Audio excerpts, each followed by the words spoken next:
आठवें वेतन आयोग पर बड़ा अपडेट आ चुका है। जाने ये कब से लागू होगा और कितनी सैलरी बढ़ेगी, आपको इस वीडियो में पूरी तरीके से डिटेल में हम जानकारी देने जा रहे हैं आठवें वेतन आयोग को लेकर के। नमस्कार, मैं हूं आपके साथ आयुषी गुप्ता। देखिए, आठवें वेतन आयोग को लेकर सरकार ने एक बड़ा अपडेट जारी किया है। लाखों कर्मचारियों और पेंशनर्स के लिए सरकार ने आठवें वेतन आयोग को लेकर के कुछ स्पष्टता दे दी है, लेकिन अभी पूरी जानकारी उपलब्ध नहीं है। संसद में सरकार ने बताया है कि कब तक आठवां वेतन आयोग लागू हो सकता है। वित्त राज्य मंत्री पंकज चौधरी ने कहा कि सरकार ने 3 नवंबर 2025 को औपचारिक रूप से आठवें केंद्रीय वेतन आयोग की स्थापना की। उन्होंने आगे कहा कि आयोग को केंद्रीय सरकारी कर्मचारियों की सैलरी, भत्ते और पेंशन, इन तीनों को अगर हम देखें तो केंद्रीय सरकारी जो कर्मचारी हैं, सैलरी, भत्ते और पेंशन पर अपनी सिफारिशें रिपोर्ट पेश करने के लिए 18 महीने का समय दिया गया है। उन्होंने आठवें वेतन आयोग कब लागू होगा, अब ये भी देखिए सवाल खड़े हो रहे हैं। तो सवाल का जवाब देते हुए कहा, ये तभी पता चल पाएगा जब रिपोर्ट पेश की जाएगी और उसे एक्सेप्ट किया जाएगा। इसके बाद तय हो सकेगा इस आयोग को कब से लागू किया जाए। खैर, अभी आयोग इस पर रिपोर्ट तैयार कर रहा है। आठवें वेतन आयोग पर फीडबैक, तो जानकारी के मुताबिक आठवें वेतन आयोग को लेकर के आयोग एक तरीके से काम नहीं कर रहा है।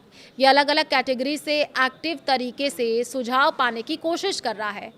आपको बताएं, माईगॉव पोर्टल पर 18 तरह के सवाल अपलोड किए गए हैं। मंत्रालय, विभाग, राज्य सरकार, कर्मचारी, पेंशनभोगी, यूनियनों, शिक्षाविदों और यहाँ तक कि लोगों से भी फीडबैक मांगा गया है। फीडबैक देने का जो लास्ट डेट है वो 31 मार्च 2026 है और सिर्फ ऑनलाइन तरीके से ही फीडबैक लिया जाएगा। कब होगा सैलरी में इजाफा, ये भी अब सस्पेंस बना हुआ है। कई तरीके के इसको लेकर सवाल खड़े हो रहे हैं। तो सैलरी को लेकर के कहा यह गया है कि आठवां वेतन आयोग लागू होने में भले ही देरी हो जाए, लेकिन 1 जनवरी 2026 से ही इसे प्रभावी माना जाएगा।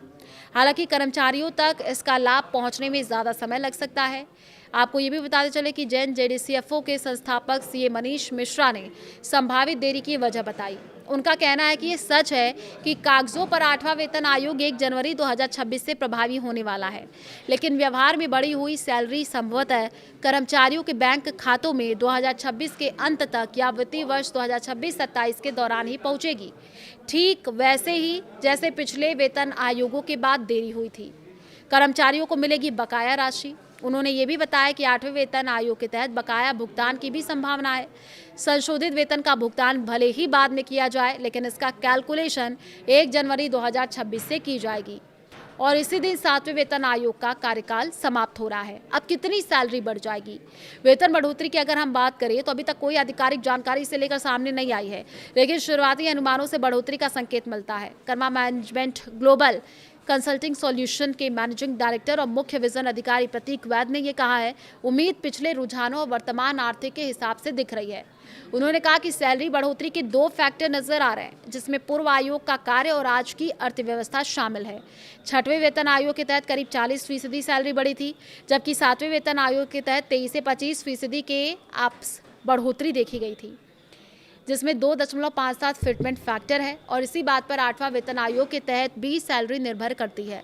एक्सपर्ट ने कहा कि ये सिर्फ अनुमान है, अंतिम फैसला कई आंकड़ों पर निर्भर करता है। उन्होंने समझाया कि आठवें वेतन आयोग के लिए ज्यादातर अनुमान में 20 से 35% की बढ़ोतरी की बात कही गई है, जिसमें फिटमेंट फैक्टर 2.4 से 3 के बीच और बेसिक सैलरी शामिल है। लेकिन अंतिम आंकड़ा अगले 12 से 18 महीनों में महंगाई, टैक्स और उपलब्धता और राजनीतिक इच्छा पर निर्भर करता है। तो जो सस्पेंस बना हुआ है आठवें वेतन का आयोग किस तरीके से सैलरी बढ़ेगी, क्या होगा, तो देखिए इस वीडियो में मैंने आपको समझाया। आप क्या सोचते हैं इसको लेकर के कमेंट कर सकते हैं। नमस्कार।